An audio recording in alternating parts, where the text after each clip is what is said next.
How's it going, guys? My name is Zach with the Movie Castle, and today we're going to be continuing my Sharks of Summer series. Sharks of Summer is where once a week during the summer, at least once a week, I take a look at a shark movie, and today we have another direct-to-video one.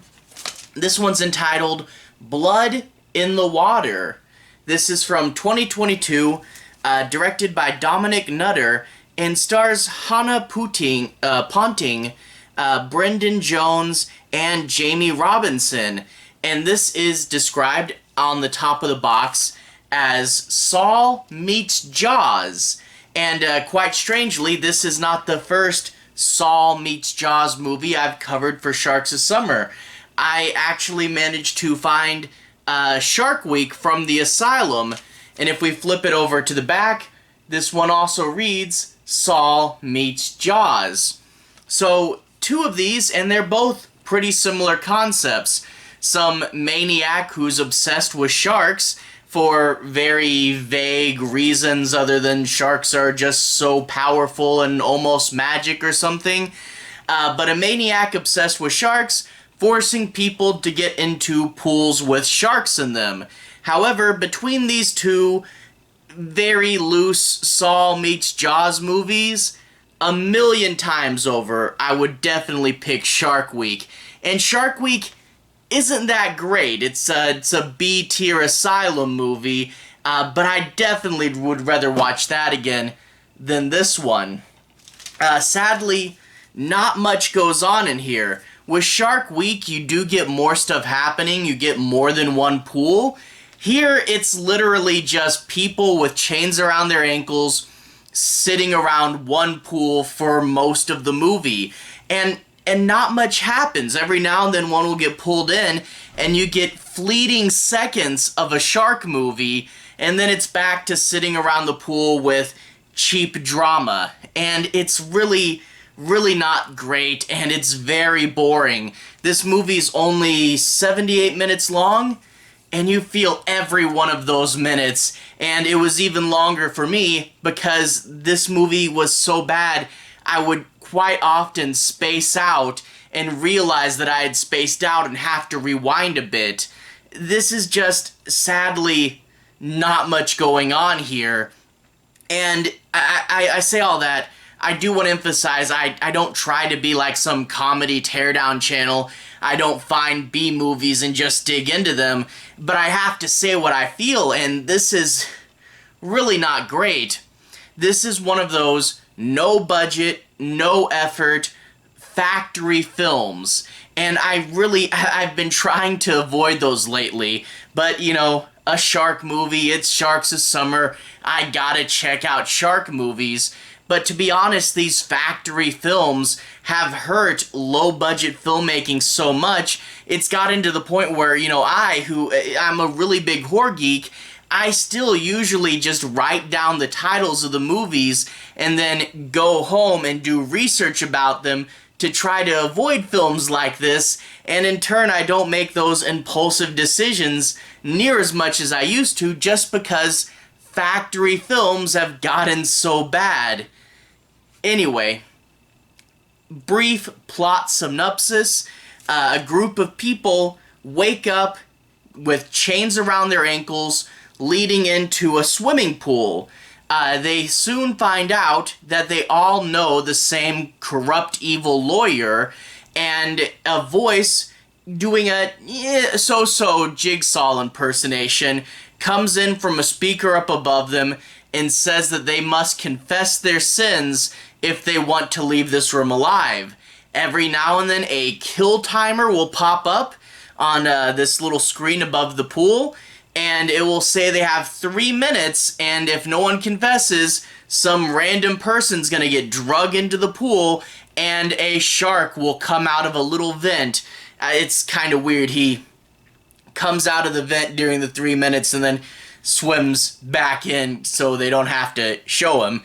But if no one confesses, they get pulled into the pool, shark eats them, and that's the trap. The the one trap. You know, real Saul had great trap variety, and we kind of got this a little bit with Shark Week, where it's just the same thing over and over again with no variety in the traps, nothing clever, and it's sitting around the pool waiting for the same shark roulette thing to happen again and again and again. And this might wind up being one of my shorter reviews because I don't know how much I can talk about with this movie because not much happens in it. I guess I should mention technical problems with this movie. For example, there's one scene with a laptop with a superimposed image on the laptop, and you can tell because it's slightly crooked, but it also disappears the next time, the next shot we see the laptop screen. There's another one where they pull a tape recorder out of the pool, and they're like, you know, it's wrapped in plastic so the water doesn't get into it, but there's clearly water inside of the plastic, and I'm like, in real life, that tape recorder is toast. But those are all minor gripes compared to the biggest technical problem with this movie, and that's the actual shark trap. The shark trap, you have a cuff around these people's ankles, but tying the cuff shut is a sort of U thing with a nut, with a bolt and a wing nut. And then the other part is a bolt with a regular nut. That's what's keeping the chain on their ankles. The connecting piece is a nut and a wing nut, both of which can easily be unscrewed with your fingers. Like, it really takes the danger and the whole how do we get out of this trap element way down, when if one of the characters just took a second to look at their ankle, they could see that you could spin these nuts out with your bare fingers and just walk away from this trap. It is so bad. But on top of that, one of the characters actually dives in the water and they see this thing, you know, this thing that's spinning around and pulling them in. And two things when you actually get to see this, the machine behind it, it's got a hand crank on it. Not a mechanical crank, it's got a hand crank, implying that I guess someone's coming out underwater and cranking it really hard? I don't know. But then the actor actually touches it. The actor touches the machine that's pulling them all underwater, and it moves around. It's not bolted to the bottom of the pool, i.e., it shouldn't be pulling them down. Whenever this thing turns, it should be rising and coming out of the water. If it's not bolted to the bottom of the pool, it's not gonna pull them in. So yeah, this is one of the worst traps in any Saw or Saw-like movie, and it's just so poorly made, it makes the whole situation seem unbelievable, you know? But that's just the technical stuff. The story, when you talk about Real Saw had a good story. A killer with a unique motivation and a unique design. You know, he had the cool Billy puppet, and when he kidnapped people, they weren't just ski masks like in this movie. They had those disturbing pig masks. And then on top of that, unique traps and a good mystery that kept you guessing to the end. That's Real Saw. This is just super basic, super watered down. Absolutely nothing interesting happens in the plot. The killer is just basically a voice of some guy trying to do a Saw impersonation. And later on in the movie, you meet one of the killers, because apparently it's a small group, and one of the killers comes out, and they're like, "Oh, it's me, isn't that a surprise?" And I was like, who are you? And it was someone who was in the movie earlier, but left so little of an impression that I was not surprised. I was just trying to remember where I saw that person before. And that's not good.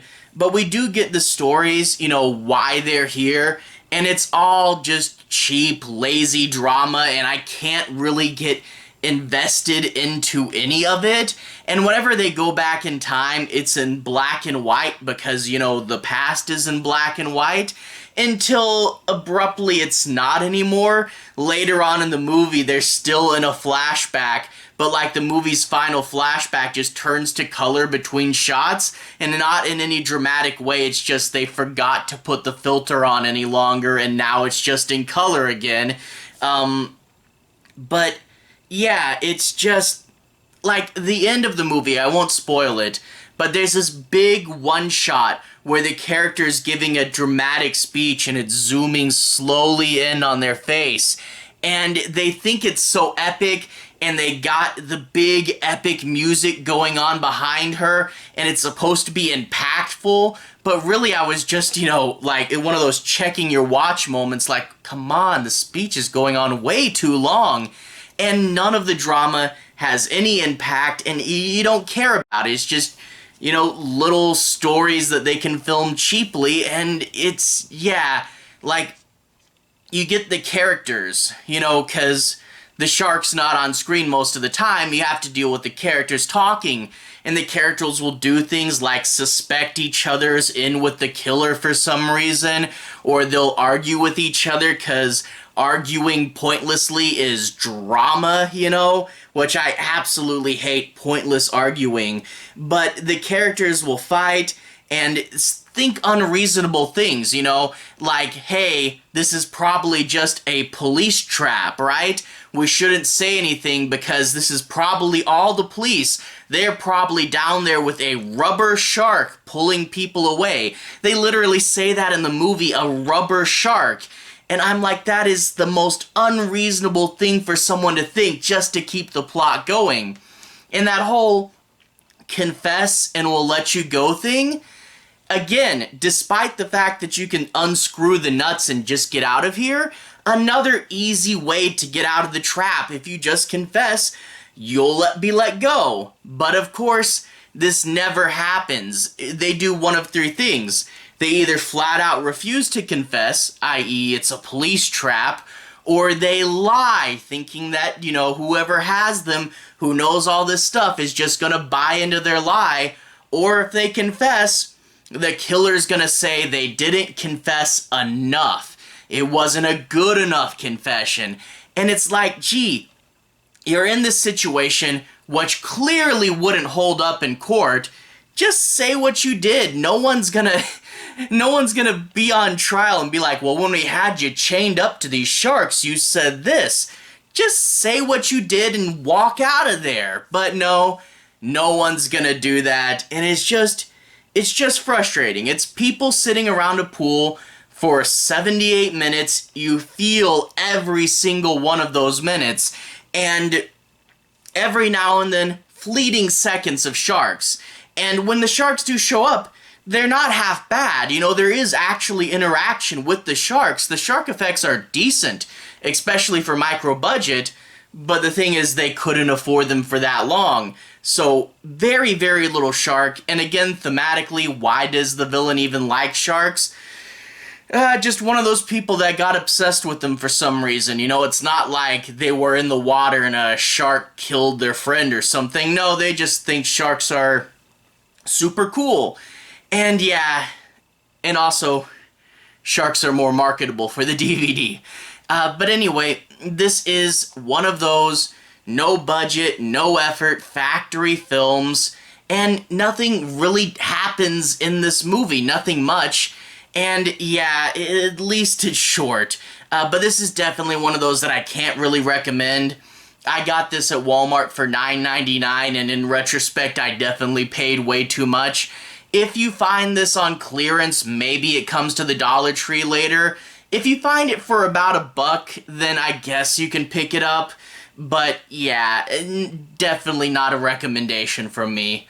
But anyway, I feel bad for being that negative, but it is what it is. Anyway, to everyone who's watched so far, thank you for watching. To everyone who's liked and subscribed, thank you. You really are helping the channel out.